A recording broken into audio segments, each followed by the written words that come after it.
Ladies and gentlemen, boys and girls, and children of all ages, welcome to the XFL STL Talk Show. I am your host. Dirty Arlington is on assignment, but I am very, very excited because the guy I'm getting ready to bring on is one of my favorite players from the XFL and the CFL, even though he played for the Seattle Dragons. Hopefully, he gets picked up by the St. Louis team this time around. The one, the only, the speedy Byrd himself, Mr. Dontez. Byrd, how are you, sir? Oh, I'm doing great. How about you? I'm just happy to be on the show. I know, but it's been a minute since we've had you on. Yes, sir. I know. So, tell everybody, where have you been? What have you been up to lately? I'm currently back home in Louisville, Kentucky, training, just, staying ready for the opportunity. Just staying focused, taking care of my body, and just attacking this opportunity with full steam, foot on the gas. Right. Now, like I said, you're one of my favorite players, even though you played for the Seattle Dragons.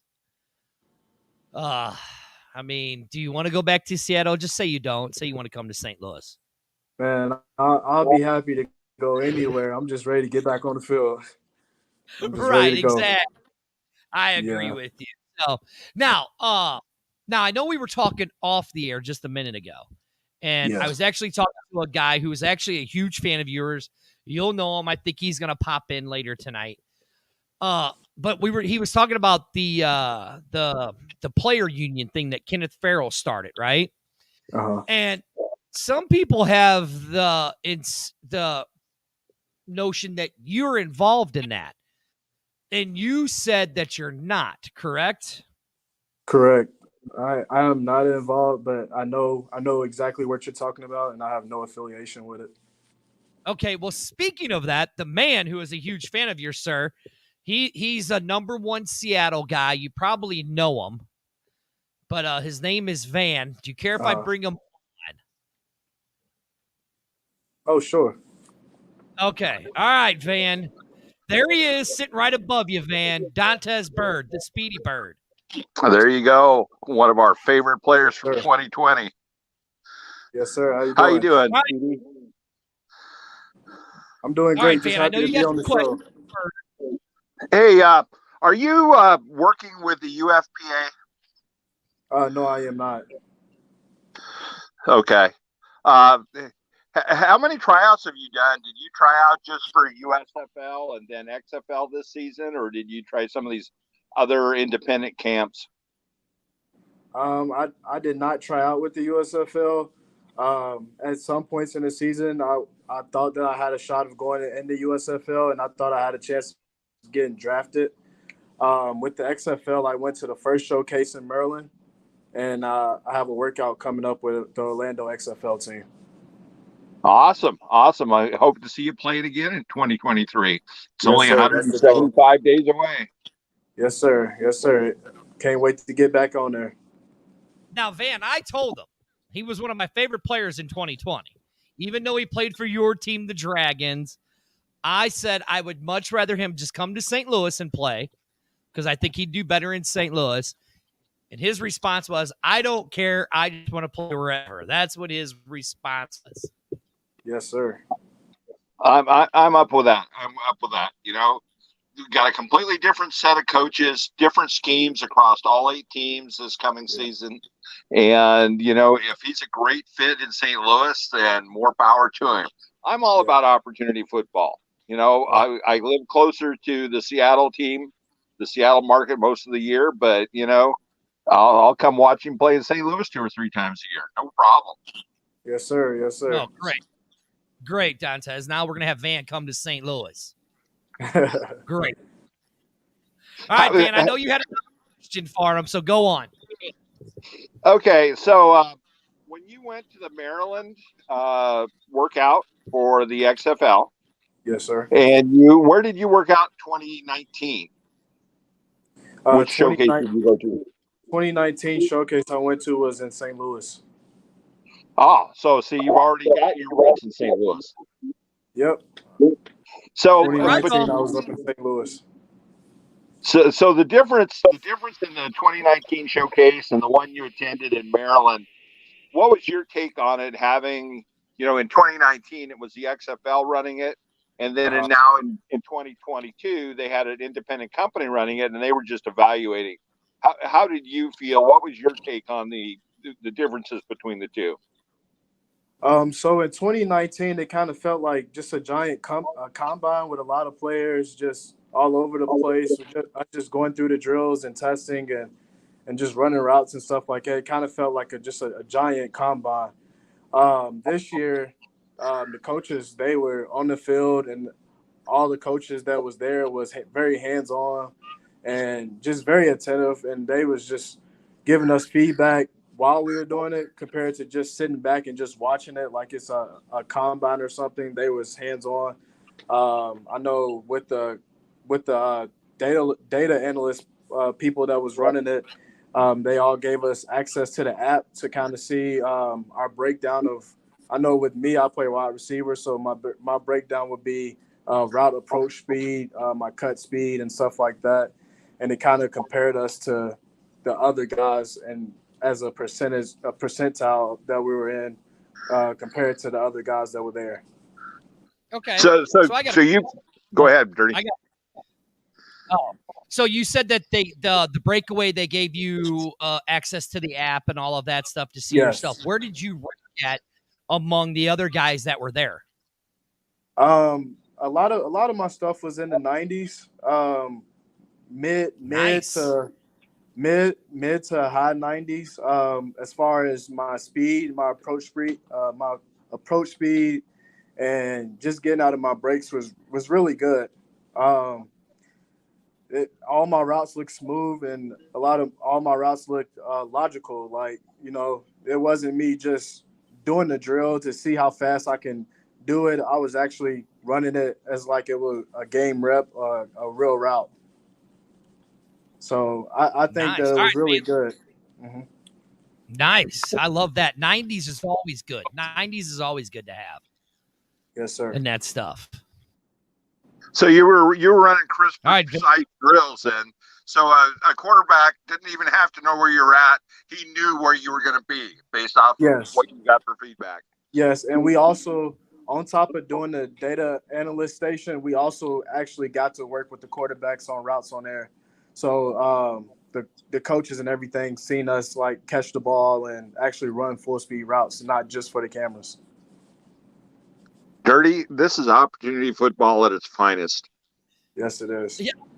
Yeah, absolutely. I mean, okay, so Dontez, so you were saying that they were already seeing things, and then like Van said, the quarterback already knew where you were in your routes. How do you feel you did compared to 2020 in St. Louis? Because I saw you in St. Louis, and I mean, that's what I'm saying. I mean, I fell in love with you because this guy was just hitting everything and catching everything.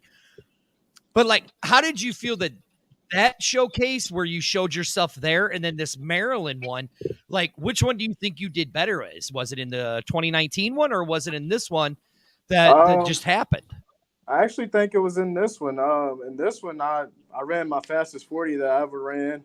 All my routes were crisp. I timed really well in 3-cone, and I jumped really well in the triple jump broad. It was over 30-something feet, and everything just felt good. And I've really been training for it for really since the last opportunity with the Seattle team. I went up and played in the IFL for a year in 2021. But really since then, I've really been training, really was getting ready for the USFL, but that didn't happen. So I kept the foot on the gas and knew that the XFL was coming up right behind that. So it was just I just felt comfortable, and I felt way better than I felt in 2019. Okay. All right, Van, you got something for him before I let you go? No, I appreciate your time, Dontez, and I hope to see you maybe in some fire-breathing orange, but, if I have to see you in some caw blue, that's okay, too. Yeah. Thanks for having me on, Dirty. I just want to be anywhere. Now, Dontez, actually one of the questions that we had was, had you considered the IFL? And you just touched on it. and said that you did do some IFL. What was that experience like? Because, I mean, it's a smaller field, shorter field, both length and width. Like, how did that help you? I mean, did you think that helped you, or what do you think that did for you? I kind of with the IFL, I kind of feel like it was just a kind of an experience type of deal. I wouldn't say that it too much translates to outdoor football unless you're wanting to go to the CFL or whatnot.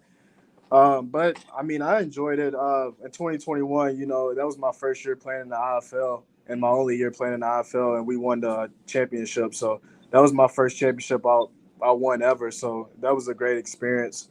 I know when I came in midway through the season, we went on like an 11-game win streak, and it was a great experience. But at the end of the day, I want to be outside and really showing off my true speed and route running and stuff like that. Not in the condensed arena. Right. Now, if you come to St. Louis, though, you're going to be playing in a dome, right? Oh, yeah, Is that going to pop? No, I enjoy playing there when we visit St. Louis in 2019 with the Dragons. Yo, I know. I mean, you were like a highlight, and I know a lot of people were. I know, especially for our show, because I know we'd interviewed you before, and a lot of people were like really high on you. Like, I have another question. Like, Jarrett wants to know, like, who was your favorite teammate from the Dragons, and are you still in contact with them? My favorite teammate, I will have to say, was BJ Daniels. Okay. BJ Daniels, he was always a leader. He might not have been the starting quarterback until the final game or two ish, but he was always a leader in practice. When he got the opportunity in practice, he would get us going, and everything would run smooth, and he was very vocal. A lot of guys lead by example, and a lot of guys focus on them, but BJ Daniels kind of held it down for the whole offense. Now, I see Van still sitting in here. Yes, and I know BJ Daniels was ripping up St. Louis when he got his chance. I know Van's still in here, so I'll say this. And you know what? Screw it. I'm going to bring Van back on because I'm going to let him. I'm going to toad his own horn. Are you ready for this, Van? You ready for what I'm getting ready to say? When you brought in BJ Daniels, Dontez, and like you guys said, that connection that you guys had was just like instant. You guys like started clicking. I had a feeling you guys were getting ready to run that West. I have a feeling it would have been you and Houston in that West fighting for that championship spot. I mean, how did you feel? You were there, Van. You saw it. I'll go with Van. Van, you saw it as a fan. Did you think they were going to run that table? Absolutely. You saw that energy. You saw that energy at the start of the third quarter in that week 4 in St. Louis. You just saw the change in the energy. Yes. The other quarterback, he started sulking the moment that he wasn't starting. And, you would see every time he'd miss a throw, he wouldn't take responsibility. The wide receivers were taking ownership of when they made a goof, and BJ was taking ownership. And I think that BJ was the spark and was the heart and soul, just like Mr. Byrd is saying. Now, Dontez, you saw it. You played it. I mean, do you agree with Van your aspect that, I mean, you guys started clicking, and I was watching the Battle Hall. I said they were going 5-5, and everybody said I was nuts, and I guarantee you that's what they would have finished. But, I mean, do you guys think you would have ran that table and been there against Houston for the chance to play? I know BJ Daniels was starting to showcase it when he got in against St. Louis, but he kind of added an extra dimension to the offense, being able to run and not just looking to throw the ball every time. So he kind of opened up the passing game when he came in. And he kind of added things to the passing game because he was able to run and threaten guys with his feet. So that with his feet, he kept a lot of drives alive and stuff like that. And just like when we went to the Houston game, I know we was out to an early league. Really should have put that game away. Kind of took the foot off the gas after halftime or whatnot. But we were starting to gel right right when it ended, we were starting to gel and starting to get going. Yeah. Well, Thanks for rubbing it in. When Isaiah Battle got in that ankle injury, I think that made a significant difference there in the middle of the third quarter when he got injured and had to go to the tent. Don't you think that that injury was significant? Yes, I agree. Yeah. The opportunity to be there in person for both those games, it was great, exciting football. I mean, it was just like your fan base in St. Louis is fired up.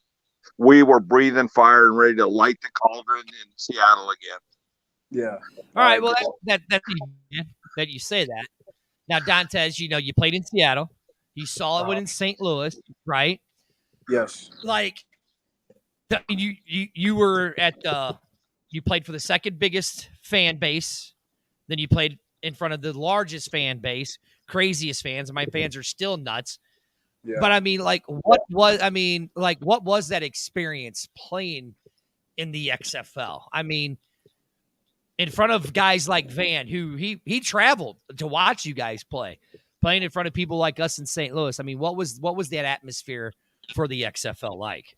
I mean, man, it was crazy, honestly. Because the last league I played in before the XFL was the AAF, and AAF, we were lucky to have 2,500 fans, and then you go to the XFL, and we got a police escort, we got signs around the city, billboards around the city.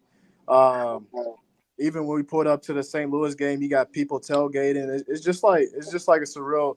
It's just like, dang, like they really are, tuned in with the league, and the fan base was crazy, and that's what made the league so exciting. Not to mention we played our games at NFL stadium, so that was pretty live as well. So it kind of felt like an NFL game. Now hold on, Van. Did you hear what he said? They had a police you guys seriously had a police escort to take you guys to games? Yes, sir. Yeah. What are you guys doing up there in Seattle? What do you mean? We treat our players with respect, but he talked about coming through your tailgate zone. Dude, that was the most awesome outside stadium experience I've had in years, including attending about 16 to 17 NFL games a year for the last 10 years. It was kind of like a college tailgate with an NFL feel. Right. Really? Okay. Yep. So now, XFL 3.0, different, changed, right? I got one person on here says, do you still have your 2020 jersey? Yes, I do. Yes, sir. You still have it, huh? Yep. I try to collect all my jerseys. Huh? You got the helmet and all that? Well, they actually said they was going to send us a helmet, but they never end up sending it. But we got to keep our jersey, though. Well, okay. That's cool. Okay, so you did the Maryland showcase, the new XFL is bought with The Rock, Danny Garcia, Redbird Capital. What was it like? Did you get to meet The Rock? Did you see The Rock there at Maryland? He actually didn't come to the Maryland one, but it was just crazy to see like coaches like Wade Phillips there, and like most of the big name coaches like Hines Ward, and it was a lot of hands on deck for the Maryland showcase. Would have been the first one. The Rock, I think the first showcase he went to was the Hawaii one, if I'm not mistaken. But it was still a great experience to just growing up watching those coaches coach and players play. I know I grew up watching Hines Ward, and I grew up watching Wade Phillips coach and stuff like that. So it was just crazy to just have an opportunity to be in front of them and potentially could honestly play for them if they end up taking a chance on me. All right, now you say that, okay? I'm a huge Hines Ward's fan. Dude played with no ACLs in his knees, right? Which is unheard of today, right? Yes. Now, me, as you being a wide receiver, now, Van, you tell me if I'm wrong here, but Mr. Byrd, with you being a wide receiver, I feel the coach you would probably want to play for would be a guy like Hines Ward, one of the best receivers of all time. I mean, a Steelers legend. But I mean, would he is out of all of the head coaches that we have in the new league, right? Which is the head coach that you think would fit your system? Yeah, I mean, you don't have to answer it if you don't want to. Me personally, I'd say it's Hines Ward. Van, who do you think would fit his system? Actually, Mr. Beck. I think head Mr. coach? Beck. Yeah. Okay. I think if you watch when Byrd plays, whether he lines up in a slot or he lines up, as a wing, I think that having an ex-tight end would optimize his player performance. Okay. Now, I'm saying Hines Ward, one of your biggest fans, Van from Seattle, is saying, by Coach Beck, who do you think you could benefit from as the head coach, or playing underneath their head coach? Honestly, I could see myself fitting in with any of the offenses. Any of the offenses. Everyone has their own style of play, but I could see myself fitting in any offenses. I'm very a versatile receiver. I can play inside and outside. I think it would be cool to play under a coach like Hines Ward or Coach Lamar Thomas. I seen that he got the job with the Orlando as the wide receiver coach and special teams coach. He was also a great receiver coach. He coached me at University of Louisville, along with Terrell Buckley. He was the defensive backs coach when I was at the University of Louisville in 2013. Actually 2014, I want to say. But it would be great to play for any of the coaches. Really, everyone that's coaching in the league is legendary. So I can learn from any of the coaches in the league, but I'm just going to take advantage of the opportunity and give it all I got. Now, Van, I'm going to go a little conspiracy theory. We saw what happened with 2020, right? A lot of the players were drafted to teams that were coaches were already familiar with them, right? Oh, did you hear what he said? What coaches he was familiar with and where that team is? Absolutely. I forgot something here. Did you hear how he pronounced the school he attended? I happen to have graduated from the University of Louisville myself in 1981. Oh, wow. I didn't know that. Yeah, I went there for 3 years. Yeah, I was in the Army, and I did my continuing education and got my bachelor's from Louisville. So I forgot about that connection. But no, I fully understand because, you look at June Jones, he was the head coach in Houston and went 5-0. Now he's the Seattle OC. There's going to be guys that are just, familiar with him, Hawaiian guys that played with him in the CFL, wherever. And I understand a player saying, hey, this is familiarity with me. I like how this guy coaches me up. I can see him going to Orlando. I'm all about opportunity. If that's the opportunity that he thinks is best fit, let's go. I know, but I just don't want him wearing the Orlando colors. I can handle Seattle, just not the Orlando colors. Man, I just want him in the league to go anywhere. Anywhere is good. I know you. I know you. So let's get back to it. You played in the original XFL 2.0. Now you've already done the showcases for 3.0. Kind of tell me what your take is from 2.0 to 3.0. Are you seeing like a lot of similarities? Are you seeing like the glaring differences between the two leagues? Van, we were talking earlier before we got on with you, and he said, just kind of like you said, that the showcase for 3.0 was ran much better than the showcase and you kind of alluded that it was. So, I mean, are you seeing the difference, and are you liking the difference, or do you want to go back, like Breck wants to go back to 2.0? 2.0 wasn't bad. I wouldn't say it's a big drastic difference. 2.0 was good, and I don't want to take anything from 2.0. But with The Rock being the owner, he's always had the face and the following that everyone knows. I think everyone knows The Rock. Everyone knew the 2.0 owner as well. But The Yeah, Rock, we all knew who he was. the Rock is head over heels about the league. Oh no! Don't tell me we lost him.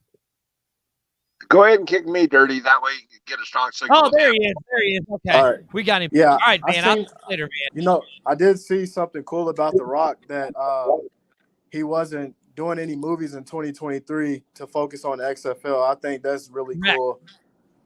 So I think they're doing a great job with the league. I think they really put some deep thought into it and took their time with it. They didn't just want to rush it and hurry up and just throw it up. So I'm excited about it. Right. Now, with the draft being just what we're talking November, so we're talking November 16th. We're talking 3 months away. So, like, what are you doing down there in Louisville, which isn't a very far drive for me? It's only a 3-hour drive. Yeah. I mean, so what is your day? What is your day like now with it being just a little over 3 months? Like, what is the day in the life of Dontez Byrd getting ready to go to the draft? So day in the life for me, alarm goes off at 6:30 a.m.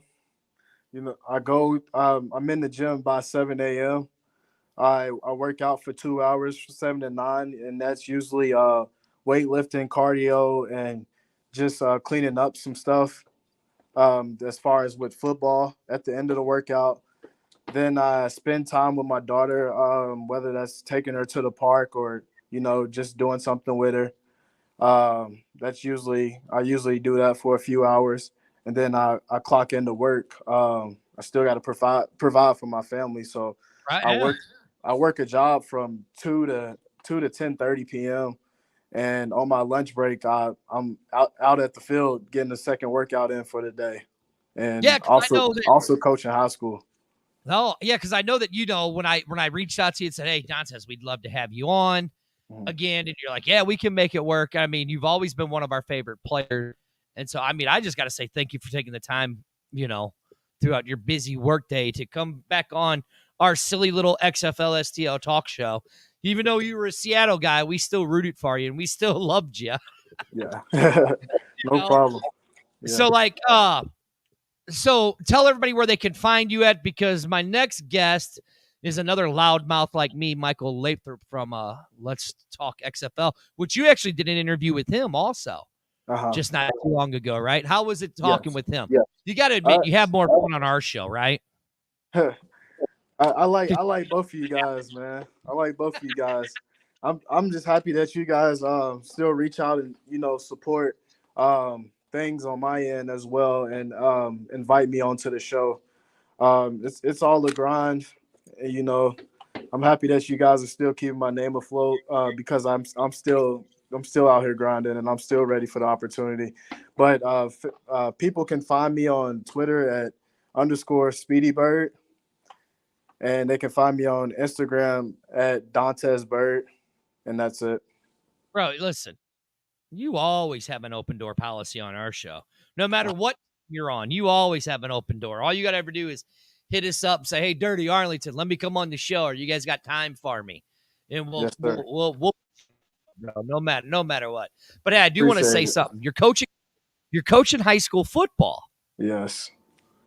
So how is that? Like, do some of these kids recognize who you were and who you are from the XFL or from your days at Louisville?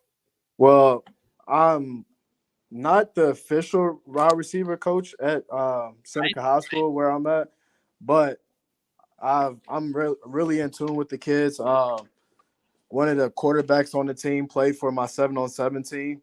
So I go out there and voluntarily and help out the wide receivers. And since I'm still grinding myself, I go out there and I lead them by showing them examples, and I work out with them as well. So, yesterday I was running routes with the guys, and they'll have me run the same route 2 or 3 times over just to study like my footwork and how I'm coming out my breaks and stuff like that. So it's all cool. I think the best thing about me coaching them guys is that I'm actually one of them, and we all chasing the same thing at the end of the day. So I'm out there leading by a visual example, not just telling them what to do and I can't back it up. See, dude, to me, that's awesome. So you're leading by the visual example. Like, what word of advice do you give these young kids, that are trying to play? And you, like you said, you're still doing the grind. Like, what word of advice do you give these young kids, as going? Just like I tell the quarterback, I tell him that the ceiling's real high. I tell him that he controls his destiny. You're gonna get what you want out of your career by putting in the work and doing the little things. No one can never stop what God has in store for you. So you got to do the little things as far as working out. I know the kids, they see me in the building working, and then they see me out there with them. They just like, aren't you tired? Like, but at the end of the day, I got a lot of stuff. I got a family to provide for. I got a goal to chase, and I just feel like that I still haven't reached my peak as an athlete. So my ceiling is still high. That's awesome. All right, Dontez, this is the XFL STL Talk Show. I'm Dirty, and joining me is Dontez Byrd. You could find him on Twitter. Where can they find you on Twitter and Instagram? Underscore Speedy Byrd on Twitter and Dontez Byrd on Instagram. Thanks for having me. November 16th, people. We got to be watching for this man's name to be called, and hopefully he is called to the XFL St. Louis team. But if he's not, we're still going to support him because he's always been blessed. Yes, sir. That's all I got to say. All right, sir. Thank you so much. I appreciate you coming on. I'll get back with you and get you back on closer to November or even after November, and we'll see what goes from there. Okay, sounds good. Thank you. Thank you for having me. All right, brother. Not a problem. Have a good one. All right, I'll see you. Oh, damn it. Hold on. He's still there. I didn't mean to cut you off that fast, bro. Go ahead. Say your thing. My bad. No, I'll say thanks for having me on the show. I appreciate it. All right, brother. November 16th. Hopefully you're called for St. Louis. Yes, sir. Anybody. All right. Right. All right, brother. Have a good one. All right, I'll see you. Bye-bye. All right. Welcome to the most unprofessional professional show on the internet. My partner in crime's not here, but I do have somebody else. See, here's the thing. I've decided on the XFL STL / XFL fan show. Dirty wasn't always a nice person back in 2020. In 2019, I would always go after people. But my next guest, which I know I'm going to butcher his last name. I've already talked to Arlington about it. Mike, how do you say your last name? I'm just going to tell you, I butcher last names, but how do you say your last name? We're both guilty of that. So my last name is Lathrop. Lathrop from Let's Talk XFL podcast. Now, I think you might be one of the only people I never went after in 2020. Dirty because my show wasn't around back then. Oh, okay. So I was just a fan. Oh, okay. All right. I was asking Arlington, I'm like, did I ever go after him? He's like, I don't think so. And I'm like, are you sure? I'm like, because I'm just making menses with everybody now. Yeah, my show started back in October. So I had a lot of health issues and I was out of work for an extended period of time. And I was going nuts staring at my walls. And I was a fan from 1.0 and 2.0. I was a season ticket holder with the Guardians back when I lived in New York. And now I relocated to Florida. So I have a bunch of spare time on my hands. So I'm like, well, you know what? I'm going to jump into the podcast world. And not that I have a whole lot to say, but I figured it doesn't hurt to have more people covering this niche sport. And let's just try to get the masses behind this league. I love the league. And 3.0 is not going to be any different. If anything, it's going to be better. So here we are. Okay, now you say that. I know a lot of people have been complaining and griping about the 2.0 compared to 3.0. I've actually liked the way that they've been doing 3.0, keeping a little bit of everything close to the chest. Does it suck? Sure. Does it make it hard to talk about stuff? Sure. Now I know who this guy is. Okay. We got a troll in here, Mike. Do you ever get trolls? It's the joys of doing a live show. Yeah, unfortunately, a few months back, I have always told myself I would never block anybody, but I definitely had a troll a few months back, and I blocked the first individual ever in my life on any social media platform. It happens. I don't think I've blocked anybody. Jared is just going goo goo gaga over. Can you show him your Matt McGloin jersey? He is going goo goo gaga over it. Look at there you go, Steve. There you go, Jared. And I got another one over here. He's now in the USFL. Oh my God! You talking? Victor was one of the best players in the USFL, hands down. One of the best players. So Beast. Now, yeah, let's get back to 2020 and 2.0 in this one. I'm actually liking the way they're keeping everything close to the chest. That's just my opinion. Again, do I say, does it suck? Yeah, it makes it hard to do the show. That's why dirty speculations are always so good. What is your main thing that you're seeing the difference between 2.0 or even 1.0, 2.0, and 3.0? Well, 1.0 is a completely different beast in and of itself. Garbage. I mean, aside from innovation and just giving us football, yes, it was. I understand I get into it in some Discord chats and stuff with some people that I like, the Outlaws name. I'd like to see it return just for the fact that I thought it was a great brand. I think it was like a bright spot with He Hate Me, and whatnot. It was a good storyline of a guy that eventually went on to the NFL. So I would like to see that type of thing come back. And the sad reality is, whether we like it or not, the name is the same. We can rebrand the logo as many times as we want. It had the same founder that in Vince McMahon owned it for 2.0 and just sold it to The Rock. And let's be realistic. The Rock himself stood on the field at Sam Boyd and said, "Do you smell what the XFL is cooking?" Right? And here is one of our owners now. We can't turn a blind eye and act like it never happened. It is part of our history, whether we like it or not. And I say our history because I'm in the media for the XFL, right? Even if I'm a niche podcast, it doesn't matter. I am now just as invested as anybody else. So I look at it, this is my league. So that's why I'll use terms like, mine or we. So, I mean, I don't own a stake, but I'm just as much as invested into it. So that's why I use those type of terms. But the reality is, I thought 2.0 2020 was fantastic. And unfortunately, we just got a small taste there, 5 games before, the pandemic took it down. But the reality is we have learned a lot of what didn't work in 1.0. We learned what was working in 2.0. And I think that this ownership group, with Danny, Dwayne, and Redbird Capital, and whoever becomes new investors, because we know they're seeking new investors as well, whoever they are, we know these people are smart business people. They've already seen what worked, what didn't work, and they already see what's happening in the alternative professional football sphere, right? What we see with the USFL, what failed with the Major League Football.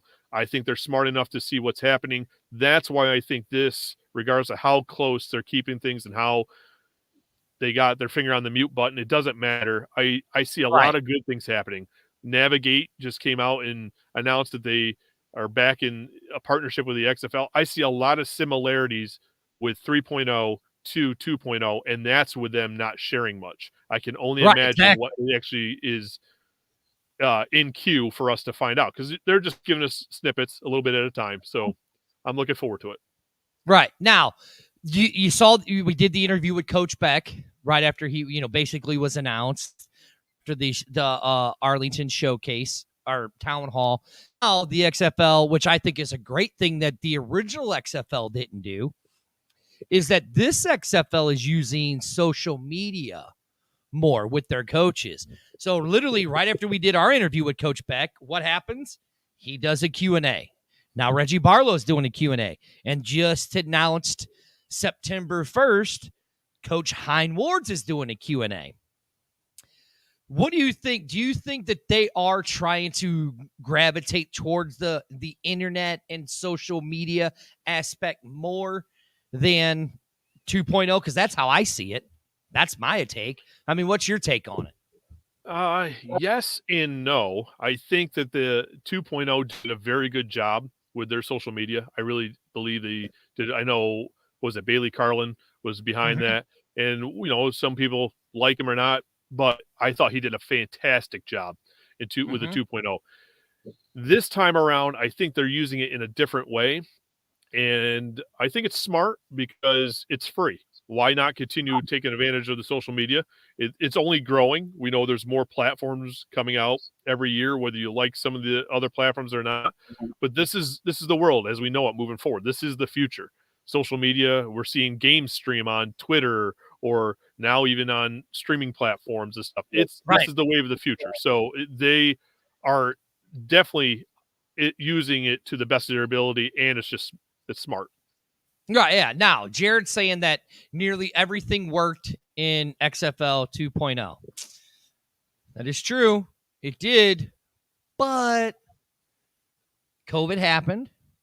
And if everything truly worked the way they said it was, in my opinion, they probably wouldn't have filed bankruptcy. That's just my opinion.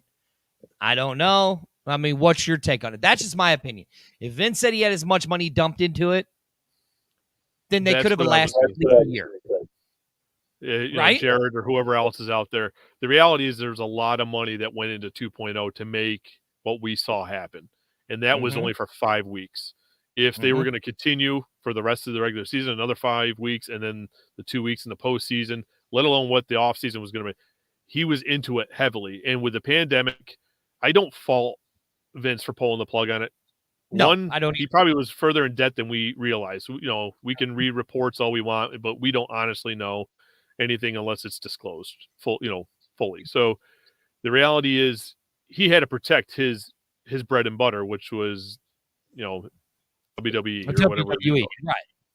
And I don't fault him for that. And the reality is there was the great unknown coming with that. So even if he was willing to sit in debt for a while, there was no money coming on the horizon, and we didn't know if it was going to be a year, 2 years, 3 years. So I get it. But the reality is, yes, they were in debt. And anyone that does not want to acknowledge that is mistaken. Right, yeah. And I mean, and I heard inside reports that, they were barely going to break even. And there'd been reports that had come out saying that, that they might have went bankrupt before the season even ended. So, but, again, that's just all hearsay. Nobody really knows. To me, it's just pandemic. You went bankrupt that fast. To me, there's always smoke to some fire, in my opinion. Always. Am I lying? No, not at all. I don't believe so. Now, here's the thing. So, like I had the banner up before, Jared said that the new ownership with the partner with ESPN and Disney. Now, let's talk about that because I remember I had saw a tweet saying that the deal was worth $270 million, right? There were other people out there said, no, Dirty, you're lying. You don't know what you're talking about. It hasn't been released. I don't know. Maybe somebody found that original tweet and reposted it and said, hey, Dirty, here's your receipt. Do you know who that guy was, Mike? I'm just trying to remember. Do you know who that guy was that found that tweet?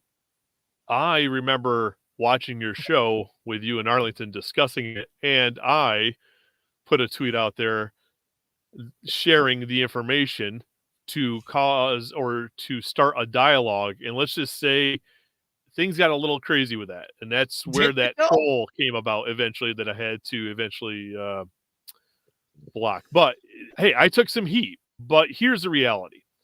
It's not about trying to share misinformation. If you saw something, who am I to say that you did not see it?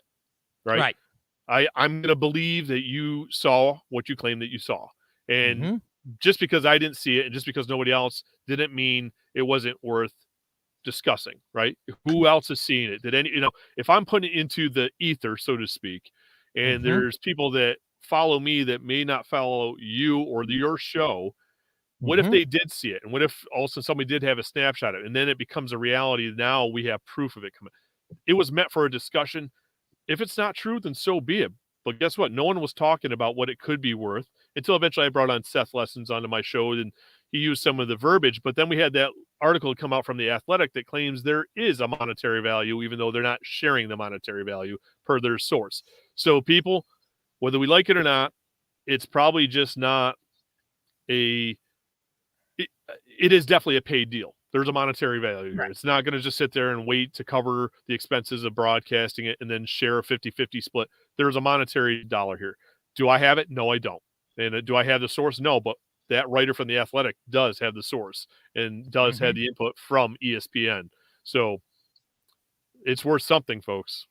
Yeah, and then, I mean, as you know, hey, this is the XFL STL /XFL fan show. I am Dirty, and joining me is Mike Lathrop from the Let's Talk XFL podcast. Where can people find your podcast at? Tell them.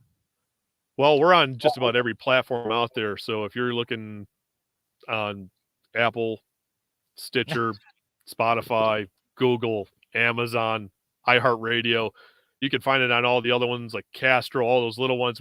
We're out there. So if you're looking to subscribe, by all means, hit it up. But if you're looking to find us on social media, we're on Facebook. You can just type in Let's Talk XFL Podcast. You'll find us. We're on Instagram at Let's Talk XFL. And we're on Twitter at Let's Talk XFL as well. And then if you're looking for me, I'm just at XFL Mike. Yep, that's true. So let's get back to the broadcast deal because everybody's now, Brett's chiming in, Jared's chiming in. After the Athletic deal came out, somebody had reposted that tweet of that the deal was worth $270 for $5 million or 5 years. Now, again, we don't know if that's actually true or not. We just know that's what's been said. So that's the thing with this league is we really don't know anything that's going on. Now, where do you think, where do you think the XFL is going from here? What do you think their next platforms are going to be? Do you think they're going to have that Hard Knocks type show? Or I do. Do you think, see? Now, what would you like to see in that type of show? Well, I would like it not to be focused on one team like we see with the NFL, right? And we saw that show that they had with the USFL. I like to see something similar, but I don't know. I have a feeling we're going to see something more than just raw cut pizza and chicken salad conversations, and I know I'm giving it a bad rep because that's just what it was vastly known for, right? So, but I would like to think that there's going to be some more theatrics behind it. Not completely, but I would like to think they're going to really play this up in ways that it's not just going to be raw cut footage. And I didn't really watch that show that much other than that clip over and over again, like everybody else. Right, everybody. But, I mean, I have a feeling FX is not going to be an ideal platform. And I have a feeling they're going to draw this type of content either on the FX network, because everyone's like, why is FX on there when we saw the deal with Disney and ESPN? And so ABC makes sense. ESPN makes sense. But the FX is kind of that wild card. So I have a feeling that's where we're going to see this type of content go to because, ESPN's just not going to show it. ABC's got other things they're going to be focused on. So I really think that's where we're going to see that. But I definitely think the content is going to be very interesting. And we saw it right from their own release.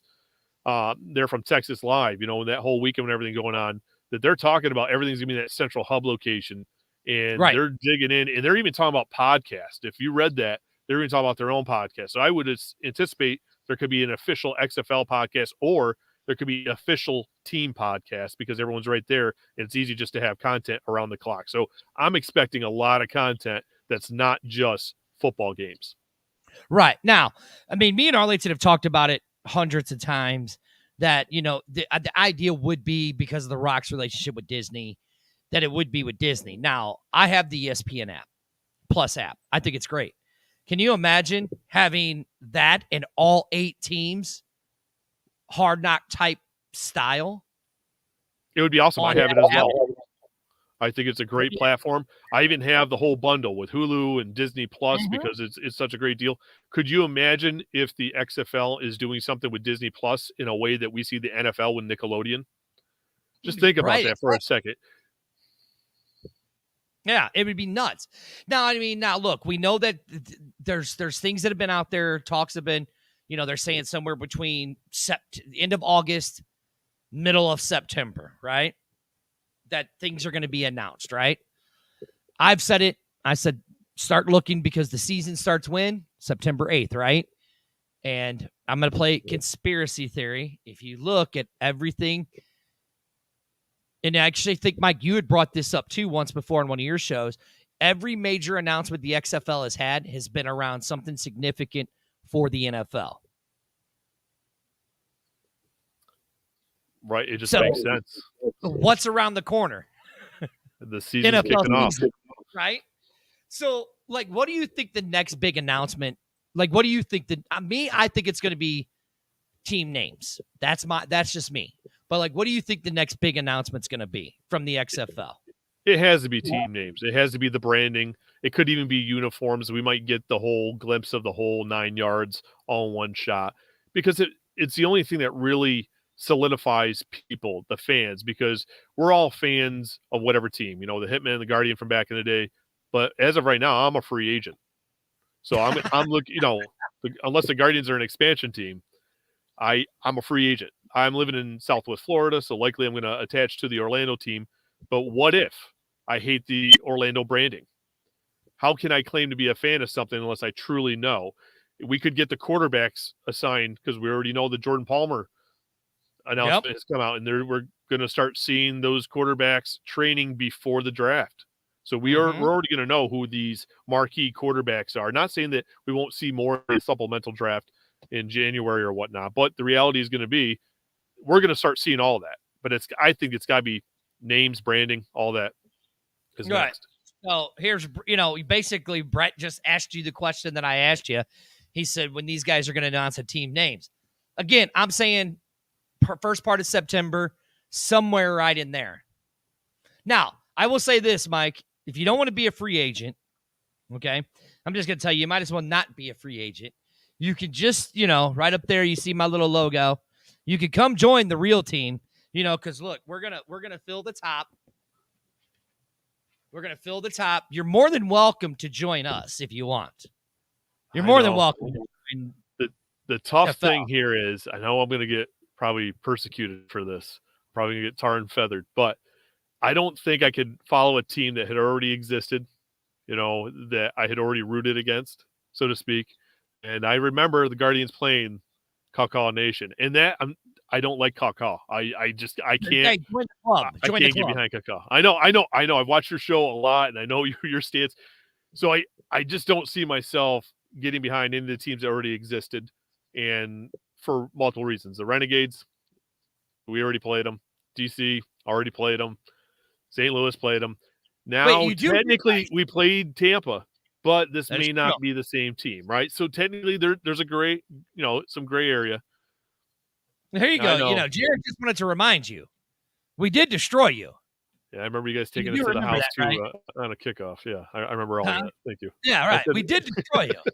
So I'm saying, if you want to just come over to the dark side, this show, the XFL STL show, we are the dark side of the XFL. We are the Renegades. You're more than welcome to come over and root for the St. Louis team. We won't hold it against you. See here, Sandy, she knows I hate it. She does it to me every week. But see, she's doing it to you, Mike. So if you want to come join us, come on. You guys are not going to get rid of that. Even if for some odd reason they switch the branding on you, I can't see the fan base getting rid of that call, that chant, whatever you want to call it. Right. Let's talk about branding, okay? I know that Brett would be pissed. I know Jarrett would be pissed. The people in St. Louis would be pissed. I mean, you saw our little happy hour get-together we had, how pissed people were going to be if they changed the name of the Battle Hawks, right? Do you think it's going to be a complete rebranding of all 8 teams, or do you think we're going to keep some team names? I think they keep all of them. I can't see spending $15 million plus whatever they took on, whatever liabilities, what was another 9 or whatever, so they're in a 20-some million. Mm-hmm. You don't buy that for just 3 letters and then change up the logo, right? Correct. You bought some intellectual property for a reason. Mm-hmm. Because they could have went to any market. And then by coming back to these same markets tells you that they're not in. What do we hear Coach Beck say right on your own show? These guys are smart. He's not going to tell you. He's not going, like you said, you didn't give them a big enough bag of money to come and share that information. But the reality is they're smart. They know what they're doing. They bought IP for a reason. And part of that intellectual property are those that branding. Whether the color schemes get altered, I can see that happening. Can logos get slightly altered? Yeah, but I have a feeling names are going to stay the same as long as there hasn't been any more challenges to trademarks, which I really haven't seen anything for a while. Now, here's my thing. I think, if anything, they'll keep Seattle, they'll keep Arlington, they'll keep Houston, they'll keep St. Louis. Now, Vegas, I think they're going to change Vegas. And actually, the jersey you have right behind you, is that not the Vegas jersey? No, is that the Vegas jersey? No, I do not have. These are all Guardians and one Hitman jersey. That's all. Okay. Right. So I think they're going to change Vegas to the Outlaws. Like you said, bring back that one back, right? I think San Antonio, which we're assuming they haven't really said is the New York team, right? I think that they'll change that name, and I think that they'll keep Orlando. I think Orlando would stay as the Vipers. That's just what I'm looking. That's just my opinion. I mean, what do you think? Because, Jared just said right here, he was surprised that they changed the league's logo and website. I really wasn't. He goes, but what do you think of the changes so far? Well, the league logo, I'm not a fan of. I know it's a modern. I just don't know how it looks on a field. I don't know how it actually looks on a jersey. It won't really stand out that much if you're looking for like the NFL shield and some of these other logos. It just looks like it'll kind of blend in a lot. But in the end, I'm not following the league because of its logo. The NFL shield doesn't matter to me. So therefore, the XFL logo is not going to matter to me, whether I like it or not. As far as team branding, I do think the Outlaws need to come back. I agree. I think it was a hit. Regardless of what their record was, it doesn't matter. The football wasn't ideal back in 2001. But the brand was the He Hate Me. Why not replay that? Why not drum that back up? It's not that long ago. If the USFL can use its brand, it's all of its branding from the 80s, then why can't we, as in the XFL, use 2001? And I think that was a perfect one. As far as Orlando goes, I do likely think it's going to be the Vipers. But what I personally would like to see is some sort of the word rage, whether it's rage, raging something. Find a way to bring in the past without going full-fledged, whether you incorporate the colors. Green's my favorite color, so I'd love to see that green come back, even though I don't like the V that was on the logo. Right. They need to do something there. So if they can I'm not saying Raging Vipers, that doesn't make any sense, but if they could somehow incorporate the past, because that's not that long ago. And if you look at attendance from back in 2001, the league drew way better than what we even saw as a collective in 2020. So why not tap back into some history? And I know people are clamoring for the Apollos. Those rights are still owned by somebody. All those AAF logos and names, people, that's not happening. The XFL would have to spend a significant amount of money to get it because no one's going to just give that away on the dirt cheap. So we got to move past it. So I likely think it's going to be the Vipers, but I'd like to see some sort of raging something. We see what Louisiana has, the Raging Cajuns. We could, if they could find a way to incorporate that. As far as San Antonio, I don't know. I don't think, even if it's the New York team, I don't see it could be in the San Antonio Guardians. I don't see it being the San Antonio Wildcats if you're taking. It's going to be a complete new branding. Scorpions, I hear that sounds like it could be a kind of cool thing. Yeah, who else was it? Rudy from down there at San Antonio Tailgate. He said that he had seen Commanders. There was another name that he had seen. San Antonio Toros. I mean, is it the New York team? Nobody really knows. Well, we can make it whatever we want to, right? I mean, they didn't pull off a Colts to Baltimore, or the Baltimore to the Colts, or the Cleveland Browns down to Baltimore situation. We didn't get that official thing, so we can speculate all we want. It's just a team, and they can use whatever name they want if they want to keep a logo. But the reality is, it's not really the New York team. It's not like they move staff and players. Right. It's just a new team. Oh, and the other name, the Gunslingers, San Antonio Gunslingers. And I actually like that name. I really like that name. I like it, but I would just think in this political climate that we're in, I can't see them playing with anything that may turn people off or become a hot topic issue. So I doubt that's going to happen. Well, with Disney being involved, do you think Disney's got some pull with what the name will be?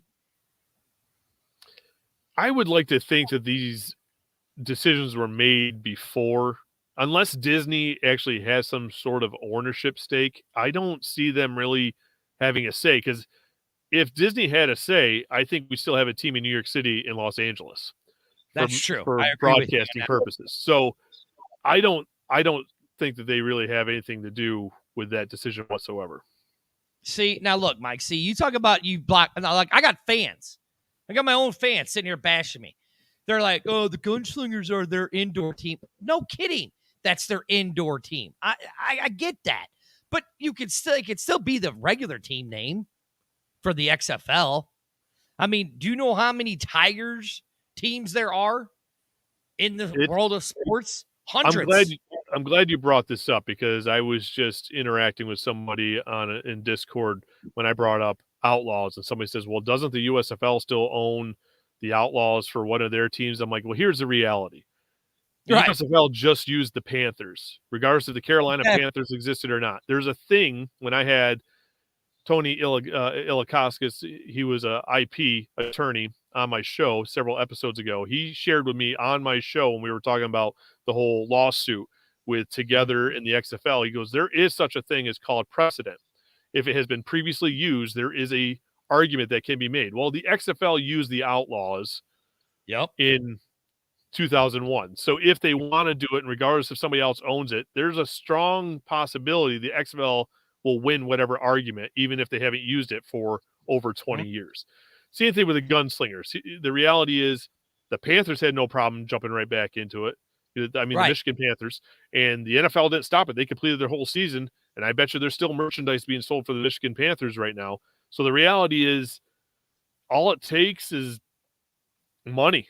And whatever we just saw with the XFL and Together lawsuit, because it got dismissed by the Together company, all it takes is a settlement outside. What is it worth to coexist? And so, I mean I'm not saying it will happen, but there's always a possibility, because money does talk. Like right here, Jared says, well, what do you think of the Guardians name for Cleveland? But the NFL sued for the Roughneck logos. Now, listen. Well, logos look too similar. Exactly. They weren't that much apart. So they actually had a right to sue about that logo. I'll give them that. But I mean, the names are used all the time. Like you said, with the Michigan Panthers, Dontez Byrd played for the Massachusetts Pirates in the IFL. There's a baseball team called the Pirates, right? So they can use any name they want. It's just does the other people who use that name want to come after them? I mean, I guess that's, people are saying Scorpions for San Antonio. I don't like that. I don't like that one. What about the Armadillos? I like the Armadillos. What was that movie? Well, Unnecessary Roughness or Necessary Roughness, whatever it was back in the day. Yeah. Yeah. All right, here, Brett wants to know from both of us. All right, this is the XFL STL / XFL fan show. I am Dirty, sitting right next to me. He was gracious enough to join me from the Let's Talk XFL podcast, Michael Lathrop. You could find him on all social media. Just look up Let's Talk XFL podcast, and you can find him. Brett wants to know, do you think now that the NFL and the XFL are partners, do they let the XFL bring their logo back? I don't. You don't think so? No. Why? Because it's about money, and these vintage lines of clothing, and that's what they essentially are: jerseys, hats, hoodies, T-shirts, whatever it is. It's a moneymaker, and if you're trying to argue that oil rig looks too similar, regardless if it has an H in it or not, you're going to protect. And the NFL's king. Of all sports. The reality is they are in the driver's seat, and if they're going to let you partner with them in any way, it's going to be on their terms. So I don't see them just giving it up just for the sake of letting the XFL keep something. I think it's a rebrand. It's going to, a rebrand as far as the logos. I think the Roughnecks name will stay. but there's other type of oil rig pitchers, and you could, if you just Google it in clip art and whatever, you can see all sorts of just bulk guys holding wrenches and wearing helmets or different types of rigs. They could easily keep it similar, but it's going to have to be different. Or they could just do, they say their name is the Roughnecks. They could do the guy on a horse, kind of, looking like a stampede with the roughneck looking thing. They could do a logo like that. That would be kind of cool. And I know, and I've said it, Mike, and I want to get your opinion. I've said it, that if this XFL 3.0 wants to survive, and I'd said it because you could see the stuff that was being written on the walls, right? I said, they're going to partner with the NFL. And everybody said I was crazy. They're like, Dirty, you're nuts. You're nuts. You're nuts. I'm like, I'm telling you, if they want to survive, they got to partner with the NFL. And what did they do? They partnered with the NFL. What do you think? Do you think that was a smart move? Or do you think it was a dumb move? Because a lot of XFL fans think it was a dumb move. Me, personally, I think it's a smart move to have that NFL to help back them. What's your take on it? So I had Dean Blandino on my show a few months back, and just talking to him when he shared that they get their referees from the NFL, you got to stop and think about it. The 2.0 already had a partnership, whether it was announced or not. They got their referees from the NFL back in 2020. There's going to have to be any league that's going to make it. It has to happen. You need the best referees that are not in the National Football League. And correct. So you need people that are on the cusp of breaking into that. So that's that there alone. You need somebody to give you some validity. The reality is that we have a very loyal fan base, but if it's only going to be, and I'm not talking about St. Louis or Seattle that did very well in the 20s, and you guys are sounding like you guys are going to crack 40 to 50,000 in the next home game. The reality is, if everyone else is hovering around 14, 15,000 fans, something needs to happen to help boost that. And if it's trying to get some credit by pairing yourself with that shield, so be it. The reality is we don't know if there's monetary exchange, which it doesn't sound like it, but if there's money involved, money's king. That's what's going to keep a league afloat. And even if there's not money involved, that clout that draws in more fans, that brings money. And that's what matters.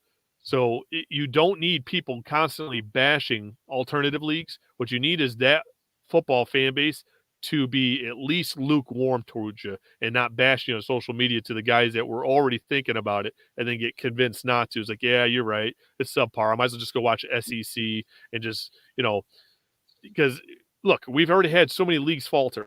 We got to do something different. We have to be open to doing something different. And now that there's more competition, it's even going to be harder.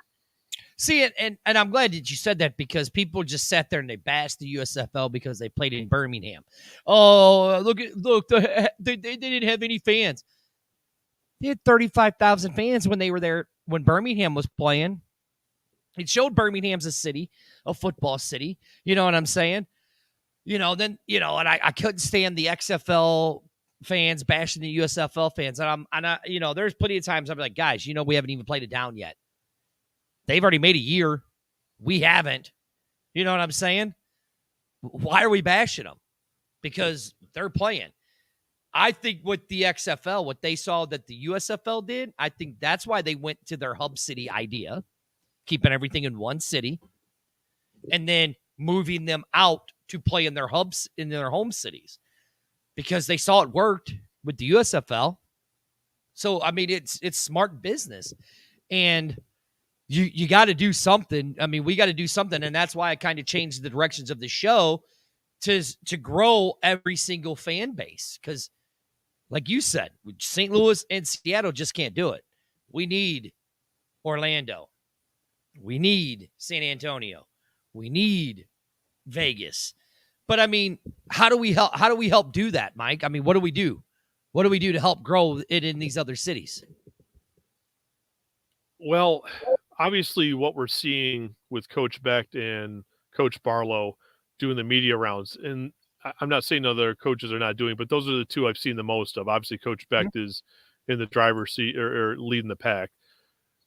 We need a lot of that. And it is unfortunate he didn't make it to your guys' tailgate, because I think that is the type of media or in coverage that needs to get out there is actually shaking hands, rubbing elbows, kissing babies, so to speak. You know, it's a lot like politics.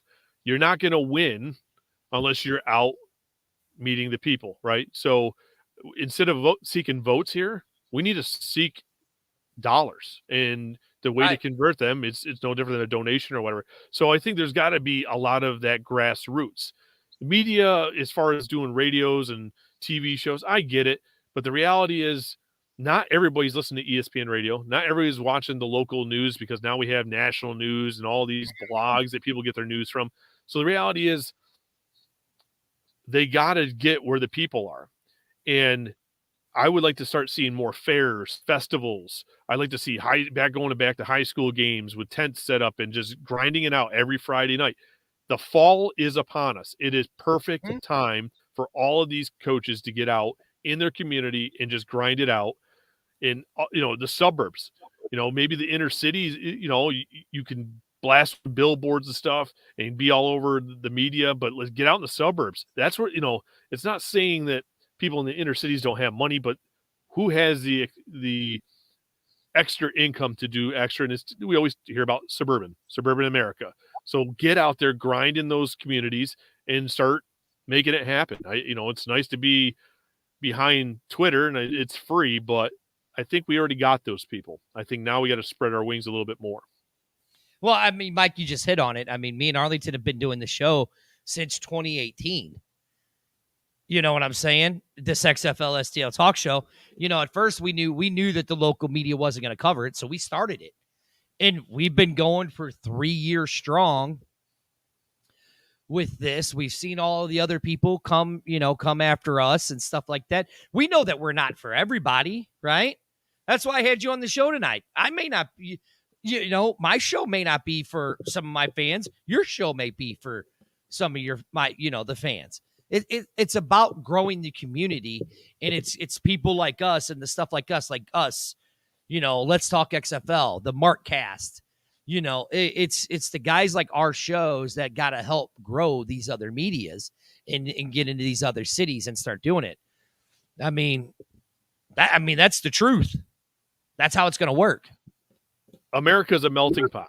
Everyone's different. Everyone has different tastes. That's why we have, when you watch cable television or different streaming platforms, we have a plethora of options for a reason, because there's no two people that are exactly alike. So therefore, we need different things for different folks, different strokes for different folks. So all these different sayings we ever heard, right? So when I was asked a long time ago what shows early on, I was trying to listen to everybody, watch everybody. When they had YouTube pages, whatever, I was trying to watch everybody. And it's not to copy. The reality is, I think we're all in this together. And that's the one thing on social media I even say, if we want to be taken more seriously by even the league and break news on our shows, how much credibility would that give us and grow their own niche media that's grinding? And I can speak for myself. I know what type of effort I put into the show. I can only imagine that yours is the same, if not more, because you've been around longer, so you have more contacts. I am constantly just grinding and reaching out to people, and it's like sales. You hear no way more than you're ever going to hear yes, and I don't think people understand. And I got one sponsor. Have I made it? No. I mean, right. I'm not making money. Have I got some money off a sponsor? Sure, but the reality is, for what I put into it, I really haven't made anything. It's not enough to quit your 9 to 5, is it? Oh no, not yet. Right, yeah. See, like Jared says right here, without the fan shows, the leagues would not be doing as well. And I mean, it's the truth. And I mean, we got guys like Brett, Jarrett, Rosenberg, Sandy, that have just supported all of these shows. And I mean, without all of them, we really wouldn't, I wouldn't be sitting here every week for an hour, 15 minutes talking about the XFL.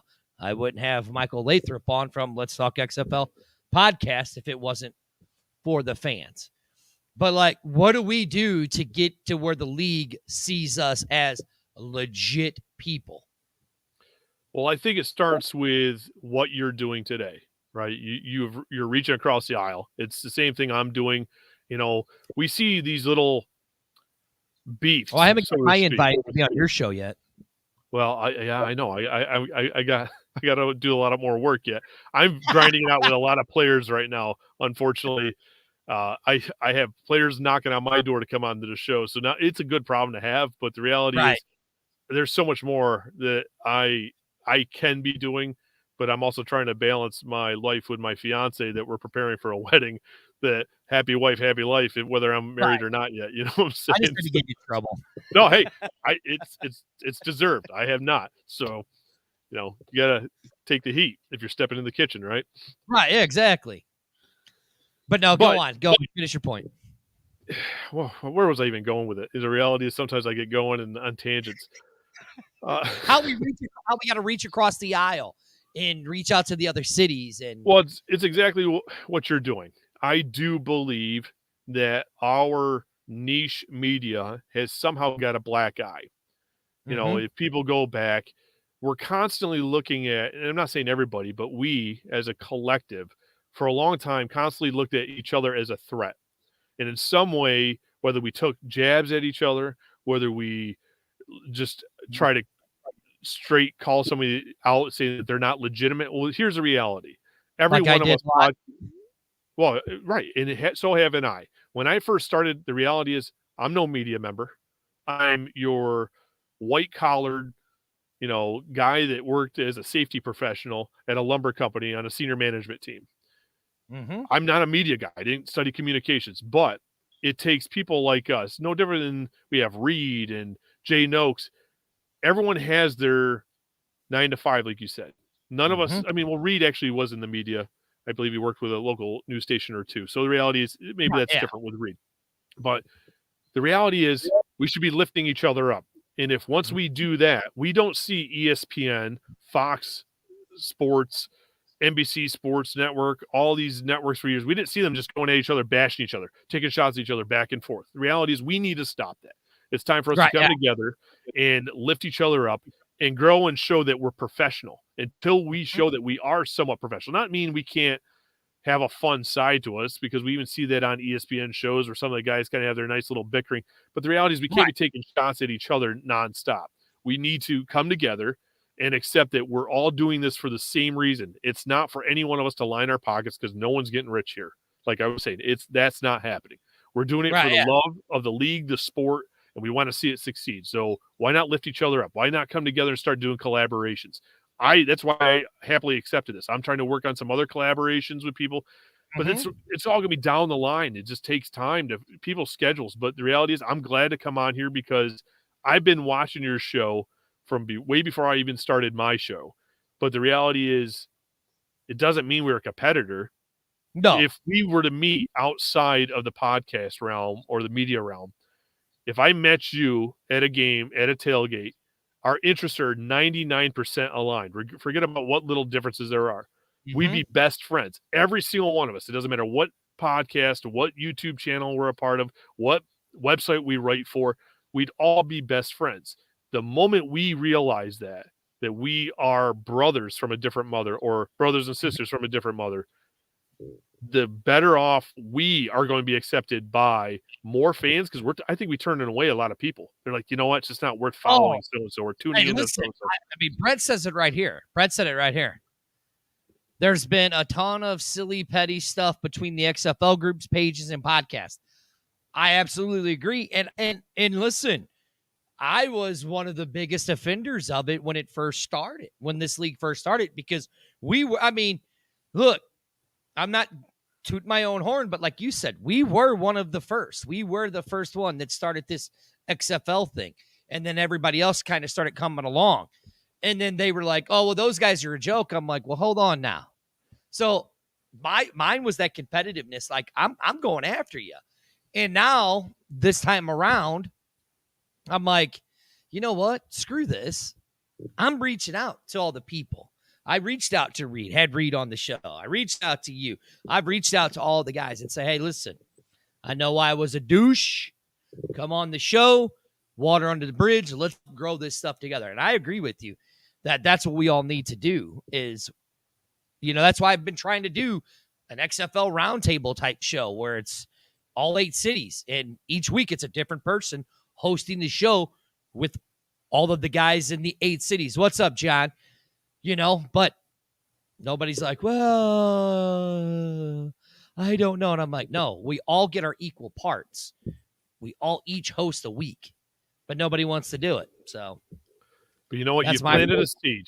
You have planted a seed, and even if they're not open to it right now, who knows what happens in a month, 2 or 3? The season's still far enough away where people can come together, and I think collaborations or working together will make it best. I really do. Here's what I'll tell you. Each bring strengths to the table, and let's just rely on one another to make it happen. Right, yeah. No, here's what I'll tell you. You watch 3 weeks, Mike, there's going to be a show like that. Good. You know exactly what I'm talking about. You'll know exactly what I'm talking about because you've actually brought it up in some tweets before from me about me. You'll know exactly what I'm talking about. Good deal. All right, this is the XFL I screwed up my own name. Can you believe that? The XFL STL / XFL Fan Show. I am Dirty. Sitting right there with me is Mike Lathrop from Let's Talk XFL Podcast. Mike, thank you for joining us. I really do appreciate it. I'll wait for my invitation to come on your show. It's got to come soon. I doubt it. That's okay. Don't lie, Mike. I can see that shit-eating grin on your face. It ain't coming. But it's all good, man. It's all good. I hope I don't have any right there. No, I still love you, brother. Tell people where they can find you at. You can find us on any of the 3 major social media platforms, Facebook, Instagram, and Twitter. The handle is at Let's Talk XFL, or if you're looking to follow me individually, at XFL Mike. But now, Mike, I do know that you did watch our little debacle of a happy hour that we did a couple weeks ago. What was it, last week? I tuned in for a bit, yep. Right, yeah. Okay, well, we had technical difficulties. But, ladies and gentlemen, are you ready for this one, Mike? I do have a special announcement. September 13th, Royal Liquor on there in Gravois, right there on Gravois. We are doing another happy hour, but this time we're doing it at the liquor store, and it's going to be free tastings. People, we're going to have Alpha Brewery there. Zoa, the Rocks energy drink, will be there for tastings and giving away stuff. Simply Spiked, and just announced Terramania, the Rocks Tequila company will be there doing free tastings of the Rocks Tequila. September 13th, Royal Liquor there on Gravois. Next week, I'll have more news and more information. See, that's the kind of stuff we're doing here in St. Louis. You guys are doing it right. You guys are doing it right. Right? Exactly. All right, Mike, thanks for joining us. I got to go eat. My wife bought me fried chicken. Nice. Thank you for having me. I appreciate it. Thank you. Again, tell everybody where they can find you. Well, if you're looking for the show on any of the major podcast platforms, and we're on Facebook, Instagram, Twitter, Let's Talk XFL. And you guys know who I am. I'm Dirty. Oh. And Mike, you ready for this? Mike, I'm going to let you you're going to like this. You ready? Yeah. You ready? So. You will. Okay. You better deliver. I will. Next week, August 31st, the show is going to be moved back an hour. So we'll be going on at 8:00 Central Standard Time. And I have a very, very special guest for next week's show. Well, that's enough of a tease. Gonna have to tune in. All right. That's all I'm going to say. Other than that, I will see you guys next week. Mike, thank you for joining us. Hey, guys. Thanks for joining us. We couldn't do this without you guys. Go like Mike's page, too. Yeah, please do. Thank you. All right, Mike. I'll see you. Till next time.